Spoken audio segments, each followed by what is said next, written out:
बाबा जी और हुजूर जी की प्यारी साथ संगत जी, राधा स्वामी जी, संगत जी, अब हुजूर जी और बाबा जी के दर्शन शायद नहीं हो पाएंगे। आज हुजूर जी ने संगत को एक बड़ा झटका दे दिया और बाबा जी की तरफ से भी एक बहुत बड़ी घोषणा सामने आई है। साथ ही जाते जाते एक ऐसी खुशखबरी भी मिली है जिसे सुनकर संगत के चेहरे खिल उठेंगे। जिन भाई बहनों ने कल उम्मीद लगाई थी कि आज दर्शन होंगे, उनके लिए फिलहाल निराशा की खबर है। आज डेरा ब्यास में आखिर क्या हुआ? हुजूर जी ने डेरा से निकलकर कहाँ चले गए? आज उनका विमान क्यों रवाना हुआ? और इस पूरे घटनाक्रम के बीच संगत के लिए कौन सी खुशखबरी सामने आई है? ये सारी बातें मैं आपको इस वीडियो में विस्तार से बताने वाली हूँ। संगत जी, आगे बढ़ने से पहले सबसे पहले आप सब लोगों से एक विनती है कि संगत ब्यास की अपने चैनल को आप ज़रूर सब्सक्राइब कीजिए, बेल आइकन ज़रूर दबाइए और ताकि आने वाली हर वीडियो आप तक पहुंच सके। वीडियो पसंद आए तो कमेंट बॉक्स में राधा स्वामी तो ज़रूर ही लिखिएगा। संगत जी, आज का वीडियो शुरू करने से पहले मैं उस हर सत्संगी, उस हर सेवादार जो इस वक्त बाबा जी के दर्शनों के लिए उत्सुक है, एक शब्द उनके लिए आप सबके साथ साझा करना चाहती हूँ। प्यासी अखियाँ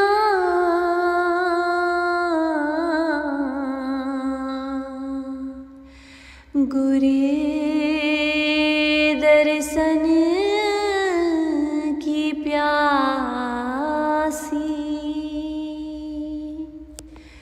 प्यासी अखियाँ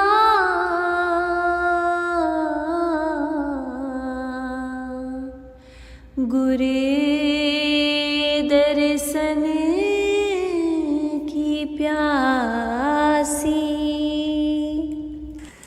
अब बात करते हैं सबसे बड़ी खबर की। बाबा जी और हुजूर जी के डेरा ब्यास में होने की जानकारी तो आप सभी को थी। हुजूर जी रविवार को डेरा पहुंचे थे और पिछले 2 दिनों में यानी सोमवार और मंगलवार को संगत को जत्था दर्शन के साथ साथ स्टेज से भी दर्शन दे रहे थे। ऐसे में संगत के मन में उम्मीद थी कि शायद आने वाले दिनों में भी दर्शन जारी रहेंगे, लेकिन जब जत्था दर्शन नहीं हो पाएंगे क्योंकि आज हुजूर जी डेरा ब्यास से रवाना हो गए हैं और वो नैनीताल भी पहुंच चुके हैं। इसीलिए जिन भाई बहनों ने आज दर्शन की उम्मीद लगाई थी, उनके लिए ये बहुत बड़ी निराशा होने वाली है। मैं आपको आगे पूरी जानकारी बताऊंगी और हुजूर जी नैनीताल क्यों गए हैं और बाबा जी की तरफ से सामने आई बड़ी खबर आखिर क्या है। नैनीताल की संगत की तो जैसे किस्मत ही खुल गई, क्योंकि अब नैनीताल में हुजूर जी सवाल जवाब भी करेंगे, संगत को दर्शन भी देंगे। वहाँ की संगत इस सुनहरे मौके का पूरा लाभ उठा सकती है।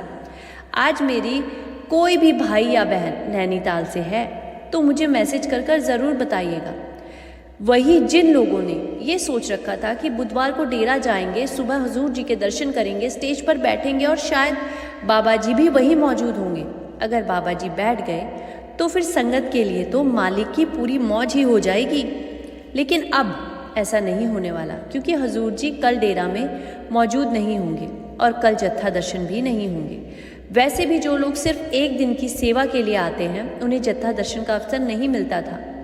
ये सुविधा मुख्य रूप से सिक्योरिटी की सेवा करने वाली संगत या कई दिनों की सेवा के लिए आई संगत को मिलती थी, लेकिन अब कल से उन्हें भी जत्था दर्शन दिए जाएंगे। अब बात करते हैं रुद्रपुर की, क्योंकि बाबा जी के रुद्रपुर सत्संग की खबर तो आप सभी को पहले से ही मिल चुकी है। बाबा जी वहाँ संगत को दर्शन देने वाले थे, लेकिन अब रुद्रपुर में बाबा जी नहीं आ रहे हैं। रुद्रपुर का पूरा कार्यक्रम अब हुजूर जी ही संभालने वाले हैं।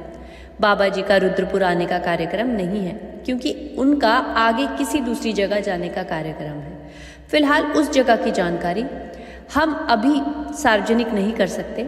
जब सही समय आएगा तो आपको उसकी पूरी जानकारी ज़रूर दी जाएगी। इसीलिए जो संगत रुद्रपुर जा रही है, उन्हें वहाँ बाबा जी के दर्शन नहीं मिल पाएंगे। हाँ, बाबा जी सहारनपुर में संगत को दर्शन देंगे और वहाँ सवाल जवाब का कार्यक्रम भी होगा। इसीलिए संगत को निराश होने की कोई ज़रूरत नहीं है। आगे भी बाबा जी के दर्शन का अवसर मिलने वाला है और वहाँ सवाल जवाब भी होंगे। सच कहूँ तो वो संगत बहुत ही भाग्यशाली है जिन्हें बाबा जी के दर्शन करने का अवसर मिल रहा है। बाबा जी कल भी दरिया की तरफ गए थे और आज भी वो पुराने नाम घर में गए थे। जैसा कि मैंने आपको पहले बताया था कि पुराने नाम घर में इन दिनों काफ़ी काम चल रहा है। पुरानी व्यवस्था को अपडेट किया जा रहा है और हजूर महाराज जी से जुड़ी जो चीज़ें वहाँ पहले से मौजूद है उन्हें भी व्यवस्थित करके उसी स्थान पर रखा जा रहा है। बाबा जी खुद इस पूरे काम का अपडेट करवा रहे हैं। फिलहाल बाबा जी डेरा ब्यास में ही हैं। कल बाबा जी संगत को दर्शन देंगे या नहीं, इसकी अभी तक कोई पक्की पुष्टि नहीं हुई है। इसीलिए मैं आपको यही सलाह दूंगी कि आप किसी भी तरह के व्हाट्सएप ग्रुप से आए हुए किसी भी मैसेज पर विश्वास ना करें। अगर कल बाबा जी के दर्शन का कार्यक्रम बनता है तो इसकी जानकारी आपको ज़रूर दे दी जाएगी। तो फिलहाल ये था डेरा ब्यास से जुड़ा अब तक का पूरा अपडेट। बाकी तो मालिक की मौज है। कल भी डेरा में सत्संग है और अगले सप्ताह में भी वैसे ही डेरा में सत्संग के साथ साथ सवाल जवाब के कार्यक्रम भी शुरू होने वाले हैं। आखिर सब कुछ मालिक की इच्छा से ही होता है। हम तो उनके चरणों की धूल के बराबर भी नहीं है। अगर मालिक चाहेंगे कि सवाल जवाब की जानकारी संगत के साथ साझा की जाए तो वो हम ज़रूर साझा करेंगे, और अगर वो नहीं चाहेंगे तो हमें उनकी इच्छा का सम्मान करना होगा, क्योंकि आखिर ये चैनल भी उन्हीं की दया का से चल रहा है और उन्हीं की सेवा का एक माध्यम है।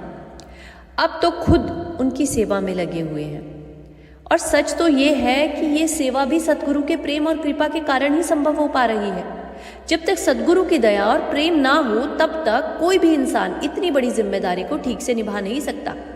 इसीलिए अगर कोई ये कहे कि मैं ये सब कर रही हूँ तो यहाँ मेरा कोई अस्तित्व नहीं है, यहाँ तो बस तू ही तू है, ये चैनल भी उसी का है। और अगर वो चाहता है कि सवाल जवाब संगत तक पहुँचे तो किसी ना किसी माध्यम से वो उन्हें आप तक पहुँचा ही देगा। सवाल जवाब तैयार करने से लेकर उन्हें सुनने, नोट करने और फिर आप सभी तक पहुँचाने तक हर कदम पर मेहनत लगती है। इसीलिए असल में ये सब भी उसी की कृपा से संभव हो पा रहा है। दुनिया में कोई भी काम किसी ना किसी माध्यम के जरिए ही आगे बढ़ता है। इसीलिए जो कुछ भी हो रहा है वो सब उसकी दया, उसकी मेहर, उसकी बख्शिश और उसकी कृपा का ही परिणाम है। आगे जो घटना हुई वो भी इसी कड़ी से जुड़ी हुई है। किसी एक परिवार के लिए वो समय बेहद दुखद था, लेकिन दूसरी तरफ एक अच्छी खबर भी सामने आई है। डेरा की तरफ से व्हाट्सएप पर एक संदेश जारी किया गया था जिसे आगे संगत तक पहुंचाना ज़रूरी था, क्योंकि इतनी जल्दी हर व्यक्ति तक जानकारी पहुंचाना संभव नहीं होता। डेरा से वो संदेश संबंधित सचिवों तक पहुंचाया गया, फिर सचिवों ने उसे सेवादारों तक पहुंचाया और सेवादारों ने अलग अलग ग्रुपों में शेयर कर दिया। देखते ही देखते संदेश व्हाट्सएप पर वायरल हो गया। इस संदेश के वायरल होने का एक बड़ा फ़ायदा ये हुआ कि अमृतसर में रहने वाली एक बहन जी के परिवार तक भी यह जानकारी पहुंच गई। जो लोग उन्हें जानते थे उन्होंने भी वो संदेश देखा और आगे की जानकारी परिवार तक पहुंचाने में मदद करी। इस तरह एक छोटा सा संदेश कई लोगों के माध्यम सही जगह तक पहुंच ही गया। बाद में ये भी पुष्टि हो गई कि वो व्यक्ति अमृतसर से ही रहने वाले थे। जब ये बात डेरा की जानकारी में आई तो वहाँ की इसकी सूचना पहुँचा दी गई और संबंधित व्यक्ति अमृतसर से हैं। इसके बाद परिवार वालों को भी जानकारी दे दी गई और परिवार के सदस्य वहाँ पहुँचे, जिसके बाद उन्होंने पार्थिव शरीर को अपने साथ ले लिया। मैं माफ़ी चाहूँगी, शायद इस तरह की बात करना ठीक नहीं है, लेकिन अगर आप डेरा ब्यास जा रहे हैं तो एक छोटी सी सावधानी हमेशा रखें। कृपया अपना आधार कार्ड या कोई पहचान पत्र, कोई छोटी सी पर्ची या किसी तरह की जानकारी अपनी जेब में ज़रूर रखें, जिससे ज़रूरत पड़ने पर आपकी पहचान आसानी से की जा सके। आज सोशल मीडिया का ज़माना है। किसी व्यक्ति को तलाश करना पहले के मुकाबले काफ़ी आसान हो गया है। व्हाट्सएप पर अलग अलग ग्रुप बनाए गए हैं, कई पेज और चैनल चल रहे हैं, इंस्टाग्राम पर भी लोग जुड़े हुए हैं। इनके माध्यम से अगर किसी तक कोई ज़रूरी संदेश पहुंचाना है तो काफ़ी जल्दी पहुंच जाता है। कई बार जिस जानकारी को पहुंचने में बहुत समय लग सकता था, वही जानकारी सोशल मीडिया के माध्यम से कुछ ही समय में सही लोगों तक पहुंच जाती है। जिन जिन लोगों ने उस संदेश को आगे शेयर किया, उनकी मदद से ये बात आखिरकार परिवार तक पहुंच ही गई। मैं उन सभी लोगों के लिए यही प्रार्थना करूंगी कि मालिक उनका सबका भला करे, उनके परिवार का भला करे। इसी तरह 2 दिन पहले हरियाणा में एक और बेहद दुखद घटना सामने आई है। एक हादसा में एक छोटी बच्ची की जान चली गई और उनके परिवार का रो रो कर बहुत बुरा हाल हो गया। आज जब मैंने वो वीडियो देखा तो सच में मन बहुत दुखी हो गया। मैं आपको उस घटना के बारे में बताने वाली हूँ, क्योंकि शायद इसे सुनकर आप भी कुछ पल के लिए भावुक हो जाए। आप चाहे तो YouTube पर भी असंध राधा स्वामी न्यूज़ लिखकर इस घटना को पूरा वीडियो देख सकते हैं। जब मैंने ये वीडियो देखी तो सच में बहुत दुख हुआ, लेकिन कर्मों के आखिर किसका जोर चलता है? इसी घटना से जुड़ी एक और बात मैं आगे बताने वाली हूँ। एक सेवादार भाई ट्रॉला लेकर जा रहे थे। उस ट्रॉला में संगत को सत्संग घर तक ले जाया जाता है। उसमें बुजुर्ग भी होते हैं और बच्चे भी सफ़र करते हैं। आपने भी शायद कई सेंटरों या गांव में ऐसा देखा होगा कि ट्रॉली के पीछे बस जैसी एक जगह बनाई होती है जिसमें गांव से संगत को सत्संग घर तक पहुंचाया जाता है। बताया जा रहा है कि ये घटना असद की है जो जिंद के पास स्थित है। आप चाहें तो YouTube पर इसका नाम सर्च कर संबंधित वीडियो ज़रूर देख सकते हैं। वीडियो में दिखाई दे रहा था कि एक भाई वाहन चला रहा था। हादसा आखिर किस वजह से हुआ, इसकी पूरी सच्चाई तो मालिक ही जाने, जिन्होंने घटना को अपनी आंखों से देखा या जो प्रत्यक्ष रूप से वहाँ मौजूद थे, वही सही कारण बता सकते हैं। हादसे में एक छोटी सी बच्ची उस वाहन में मौजूद थी। दुर्भाग्य से वाहन पलट गया और बच्ची की जान चली गई। ये देखकर परिवार वालों का रो रो कर बहुत बुरा हाल है। अब इस पूरे मामले में लापरवाही हुई थी या नहीं हुई थी, ये कहना सही या गलत नहीं होगा, क्योंकि असल स्थिति वही लोग बता सकते हैं जो उस समय मौके पर मौजूद थे।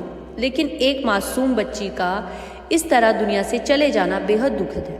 मालिक उस बच्ची की आत्मा को अपने चरणों में स्थान दे और परिवार को ये दुख सहने की शक्ति प्रदान करे। ऐसे हादसे हमें ये भी याद दिलाते हैं कि सफ़र के दौरान सुरक्षा और सावधानी को कभी भी हल्के में नहीं लेना चाहिए। ये पूरा मामला अब जांच का विषय है। कानून के अनुसार जो भी कार्रवाई होनी चाहिए वो आगे होगी। लेकिन इस दुखद खबर को सुनकर सच में दिल दहल गया। फिर भी मालिक के बहाने में आप सभी को किसी का भी जोर नहीं चलता। जब यह खबर बाबा जी तक पहुंची तो बाबा जी ने यही कहा कि परिवार की जितनी भी संभव हो पूरी मदद की जाए, क्योंकि लोग अपनी अपनी बातें कहते हैं। कोई कहेगा कि राधा स्वामी ऐसा करते हैं, कोई कुछ कहेगा, लेकिन हमें ये बात समझनी चाहिए कि कोई भी व्यक्ति कभी भी जा सकता है, चाहे डेरा ब्यास जा रहा हो, वैष्णो देवी जा रहा हो या किसी दूसरी जगह जा रहा हो। कोई भी इंसान किसी हादसे की खुशी लेकर घर से नहीं निकलता। हादसा किसी के साथ भी हो सकता है। कई बार ऐसी घटनाएं होनी बनकर सामने आती है जिन्हें इंसान कहकर भी चाहकर भी नहीं टाल सकता, और यह होनी भी आखिर हमारे कर्मों के साथ जुड़ी होती है। कुछ समय पहले अहमदाबाद में जो विमान हादसा हुआ था, क्या किसी ने पहले से सोचा था कि ऐसा कुछ होने वाला है? जो होना था वो हो गया। इसी बात को समझाते हुए कबीर साहिब ने भी कर्मों की गति के बारे में बताया है। अपने कर्म की गति मैं क्या जानूं बाबा रे। आपने भी ये दो पंक्तियां ज़रूर कहीं ना कहीं सुनी होगी। अगर कोई ये सोचे कि वो अपने कर्मों का समझाते हुए लेखा जोखा बदल देगा या मालिक के फैसले को अपनी इच्छा के अनुसार मोड़ देगा, तो ऐसा होना संभव नहीं है। परमात्मा की बनाई हुई व्यवस्था के आगे किसी का जोर नहीं चलता। हमें अपने कर्मों के हिसाब से ही सुख दुख का सामना करना पड़ता है। हमने जीवन में जो कर्म किए हैं उनका फल किसी न किसी रूप में सामने आता है। किसी के हिस्से में एक तरफ का दुख आता है तो किसी के हिस्से में कोई और परेशानी। जैसा कि गुरु साहिब ने कहा है, नानक दुखिया सब संसार। इसीलिए हमें ऐसे समय में किसी पर दोष लगाने के बजाय परिवार के साथ खड़े होना चाहिए, उनकी मदद करनी चाहिए और मालिक के बहाने को स्वीकार करने की कोशिश करनी चाहिए। यही इंसानियत है और यही सच्ची सेवा भी है। पूरी दुनिया में अगर किसी को भी सच्चे सुख की तलाश मिलती है तो वो उन लोगों को मिलती है जिन्होंने नाम को अपना आधार बनाया हुआ है। नाम का सहारा लेने वालों को जीवन के उतार चढ़ाव और अपने कर्मों का फल भुगतना पड़ता है, लेकिन उनके अंदर से एक ऐसी ताकत मिलती है कि मुश्किल परिस्थितियां भी उतनी भारी महसूस नहीं होती। इसलिए जिन परिवारों के घर उस समय दुख की घड़ी आई है, उनकी पीड़ा वही समझ सकता है जिनके तन पर वो दुख बीत रहा हो। हमें संगत के रूप में ऐसे परिवारों का साथ देना चाहिए, उनके दुख में उनका साथ खड़े होना चाहिए और हर संभव कोशिश करनी चाहिए कि हम उनकी मदद कर सकें। साथ ही सत्संग घरों में सुरक्षा से जुड़ी बातों को पूरी गंभीरता से लिया जाना चाहिए। आज ग्रुप में भी एक बहुत बड़ा संदेश और हिदायत साझा की गई है जिस पर सभी को ध्यान देना चाहिए। सभी सचिवों ने विशेष रूप से अनुरोध किया है कि वो इस संदेश को ध्यान से पढ़ें और अपने अपने सत्संग घरों में भी इसे लागू किया जाए। आखिर सभी सेवादार भी बाबा जी के प्यारे हैं और उनकी सुरक्षा और जिम्मेदारी को समझना भी हमारी सेवा का ही हिस्सा है। हमें थोड़ा रुक कर इस बात को गंभीरता से विचार करना चाहिए, क्योंकि जब भी कोई हादसा होता है तो सबसे पहले सवाल हमारी व्यवस्था और हमारी जिम्मेदारी पर ही उठते हैं। होने को हम रोक नहीं सकते, लेकिन अपनी तरफ से किसी तरह की लापरवाही ना हो इसका ध्यान जरूर रखा जाए।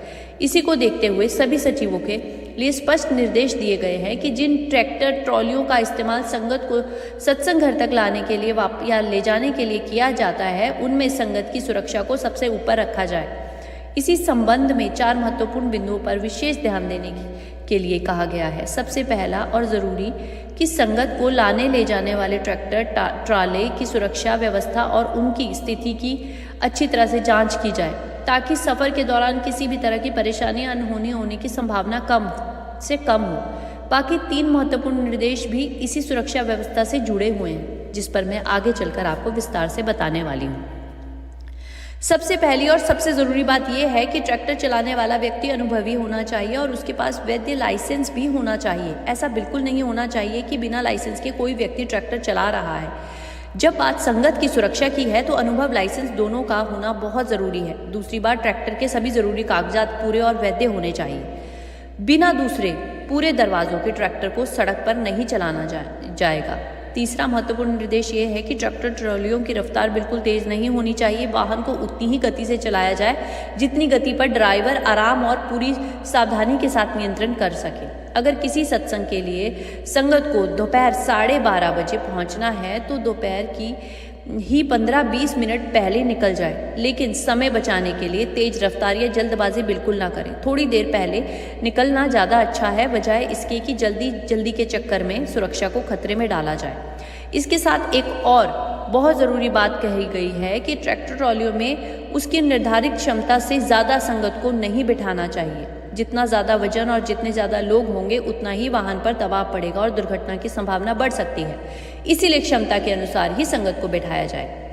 अब आखिरी और बेहद महत्वपूर्ण हिदायत की बात करती हूँ। रात के समय ट्रैक्टर और ट्रॉली चलाने से साफ तौर पर मना किया गया है। ये विदेश निर्देश सभी सत्संग घरों के लिए आया है। सभी सचिवों ने कहा है कि ट्रैक्टर ट्रॉलियों को भेजते समय कम से कम एक जिम्मेदार सेवा कमेटी सदस्य या जत्थेदार के साथ ज़रूर भेजे। कोशिश ये भी होनी चाहिए कि ट्रैक्टर के साथ एक से ज़्यादा अनुभवी व्यक्ति मौजूद रहे, ताकि किसी भी व्यक्ति से स्थिति में सही निर्णय लिया जा सके। ये पूरी हिदायत सिर्फ नियमों के लिए नहीं बल्कि संगत की सुरक्षा के लिए है। इसीलिए मेरी आप सभी के चरणों में विनती है कि इन बातों को गंभीरता से लिया जाए और बाबा जी की सेवा में रहते हुए सुरक्षा को उतना ही महत्व दिया जाए। बाकी मालिक की मौज पर ही निर्भर करता है। ट्रैक्टर ट्रॉली के साथ एक जिम्मेदार सेवा कमेटी सदस्य या जत्थेदार भी जरूर भेजना चाहिए। कम से कम 3 लोगों की जिम्मेदारियां तय हो तो व्यवस्था और भी बेहतर हो जाएगी। एक व्यक्ति ट्रैक्टर चलाने वाला अनुभवी ड्राइवर हो, दूसरा व्यक्ति ड्राइवर के पास बैठा रहे ताकि ज़रूरत पड़ने पर वह सही सुरक्षा पर ध्यान दे सके, और तीसरा व्यक्ति जिन्हें उस जगह मौजूद हो जहां संगत बैठी है। इससे रास्ते में संगत को किसी भी तरह की परेशानी हो रही हो तो वो तुरंत संभाल सके। मेरी आप सभी से विनती है कि सिर्फ इसे एक सामान्य नियम समझकर नज़रअंदाज बिल्कुल ना करें। ये सीधे संगत की सुरक्षा से जुड़ी बात है। इसके साथ एक और महत्वपूर्ण जिम्मेदारी है, जहाँ भी संभव हो सेवा के लिए किसी अनुभवी और उम्र दराज व्यक्ति को ज़रूर साथ भेजें। अगर हम केवल 20-22 साल के युवकों को ये जिम्मेदारी दे देंगे तो हो सकता है कि वे सेवा निभाएं, लेकिन युवा अवस्था में कई बार जोश ज़्यादा रहता है और किसी कठिन परिस्थिति में अनुभव की ज़रूरत पड़ती है। कुछ मौके ऐसे भी आते हैं जहां तुरंत सही फैसला लेने के लिए किसी अनुभवी व्यक्ति की मौजूदगी बहुत ज़रूरी होती है। इसीलिए जिम्मेदारी बांटते समय इस बात का ध्यान रखा जाए कि ये बात किसी एक सत्संग घर की नहीं बल्कि सभी सत्संग घर की जिम्मेदारी है। हम सभी बाबा जी से जितना प्रेम करते हैं शायद उतना ही प्रेम शब्दों में व्यक्त नहीं किया कर सकते, लेकिन हमारे लिए बाबा जी से भी ज़्यादा ज़रूरी है उनका हुक्म, क्योंकि असली बात तो यही है कि हमें उनके हुक्म को मानकर चलना है। इसीलिए मेरी आप सभी से दिल से विनती है कि इन छोटी छोटी बातों को लापरवाही से ना लें। अगर थोड़ी सी सावधानी और जिम्मेदारी से किसी बड़े हादसे को टाला जा सकता है तो हमें वो सावधानी ज़रूर बरतनी चाहिए। यही हमारी सेवा है और यही जिम्मेदारी है और यही बाबा जी का हुक्म भी है।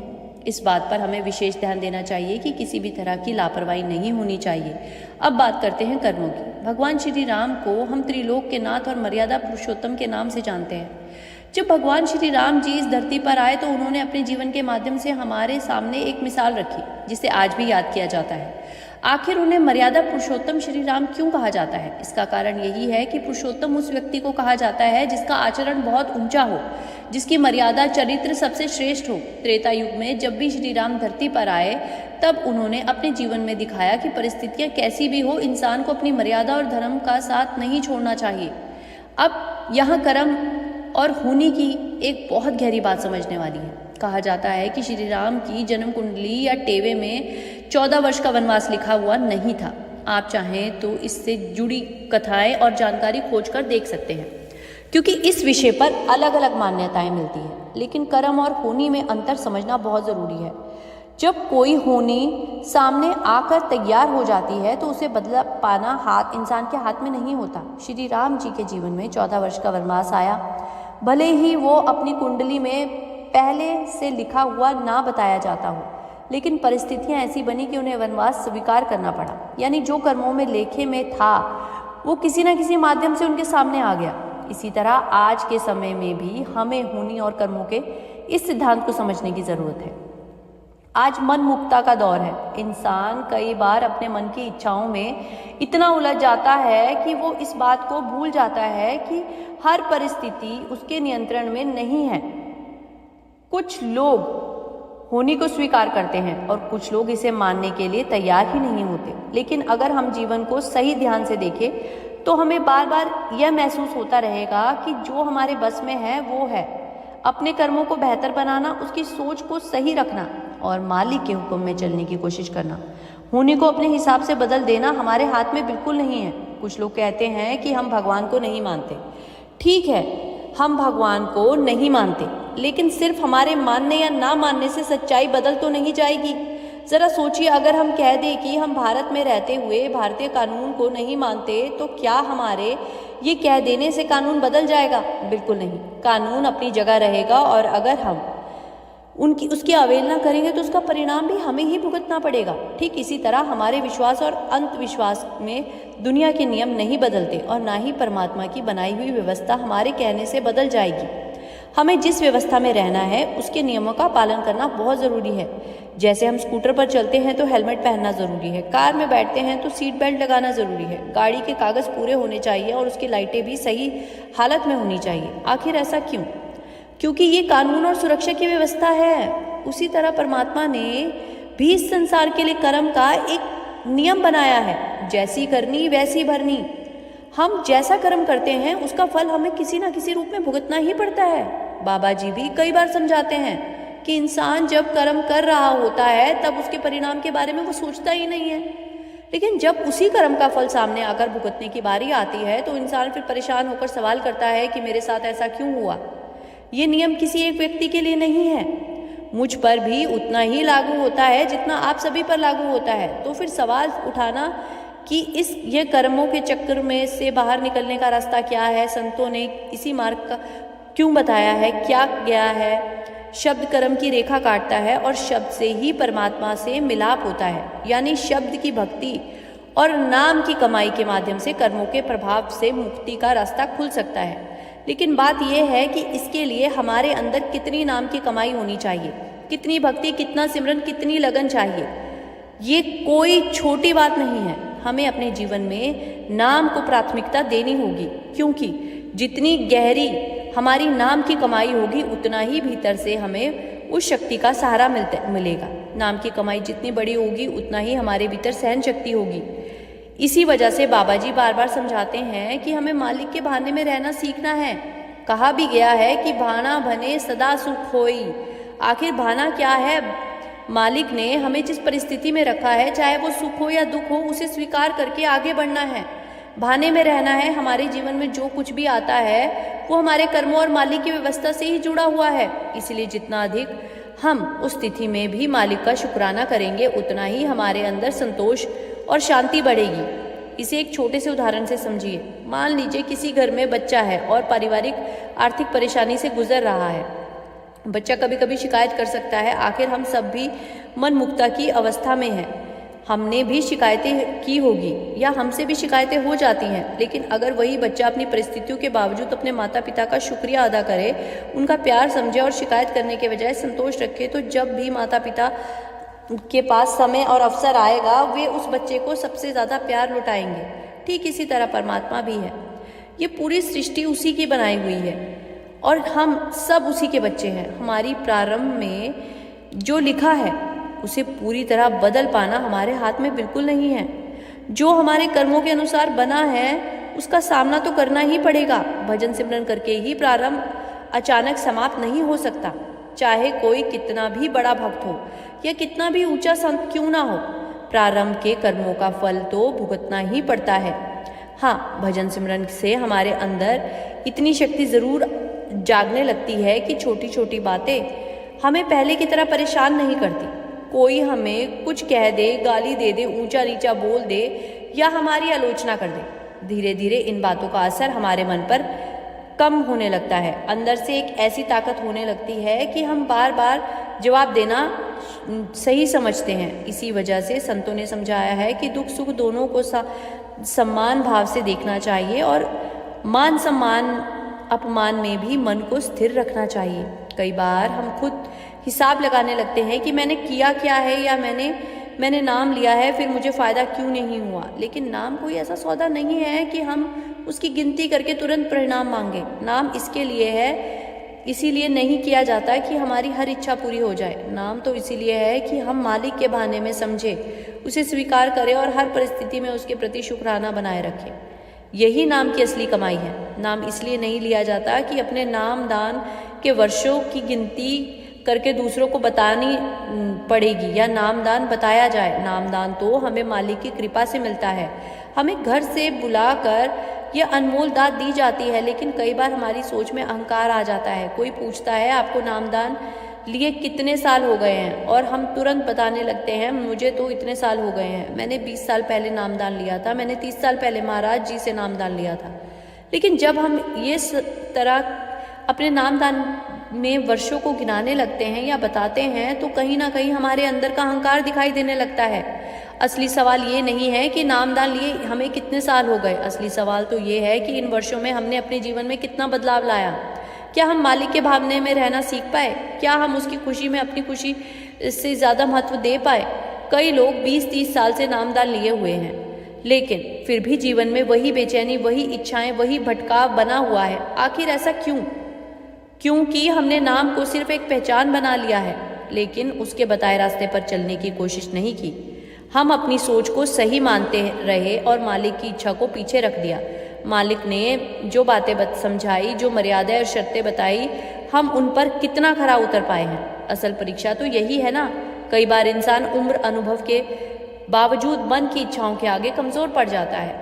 लड़कों को देखकर लड़कियों का मन आकर्षित हो जाता है, लड़कियों को देखकर लड़कों का मन भटक जाता है और फिर इंसान धीरे धीरे गलत रास्ता की तरफ बढ़ने लगता है। बाबा जी इस बारे में कई बार बहुत स्पष्ट रूप से समझा चुके हैं कि कुछ मिनटों या कुछ पलों की खुशी के पीछे हम अपनी पूरी जिंदगी को दांव पर लगा देते हैं। उस समय लगा कि बस यही खुशी सबसे बड़ी है, लेकिन जब वह पल गुजर जाता है तब उसके परिणाम बहुत लंबे समय तक साथ चलते रहते हैं। कुछ क्षणों का आकर्षण या थोड़ी देर की खुशी इतनी बड़ी कीमत नहीं होनी चाहिए कि उसके बदले पूरी जिंदगी का सुकून खो दिया जाए। इसीलिए हमें खुद से पूछना चाहिए कि क्या हम सच में नाम की कमाई कर रहे हैं या सिर्फ हम गिन रहे हैं कि हमें नामदान के लिए कितने साल हो चुके हैं। असली कमाई तो तब है जब हमारे अंदर विनम्रता आए, मन शांत हो और हम मालिक के बहाने में रहना सीखें। मन को जब किसी चीज़ का आकर्षण होता है तो उसके बारे में सोचकर भीतर एक अलग सी खुशी और उत्साह पैदा होता है। लेकिन हमें ये समझना चाहिए कि ये सब माया की चीज़ें हैं और मन हमेशा सुख सुविधाएं और स्वाद का पीछा करता है। महाराज जी भी समझाते थे कि इंसान जिस सुख या आनंद की तलाश में आगे बढ़ता है, जब उसे अपनी इच्छा के अनुसार उतना सुख मिल जाता है तो उसके बाद वो यही सोच धीरे धीरे बदलने लगती है। जिस सोच को हम अपने सुख की वजह समझकर उसके पीछे भागते थे, कई बार वही आगे चलकर हमारे दुख का कारण बन जाती है। उस समय हमें एहसास होता है कि जिस उम्मीद को लेकर हमने अपने सुख की नींव रखी थी, वही नींव कमज़ोर निकल गई। फिर इंसान उस परिस्थिति से बाहर निकलने के बजाय उसी के परिणामों को सहते हुए जीवन में आगे बढ़ता रहता है। इसीलिए ज़रूरी है कि हम क्षणिक आकर्षण और थोड़ी देर के सुख के पीछे अपनी पूरी ज़िंदगी का सुकून दांव पे ना लगाएं। जो खुशी कुछ पल की है उसके पीछे जितना बड़ा फैसला नहीं लेना चाहिए और बाद में पूरी ज़िंदगी पछतावे में गुजरती है। संगत जी, आज आपसे यहीं विदा लेते हैं। राधा स्वामी जी।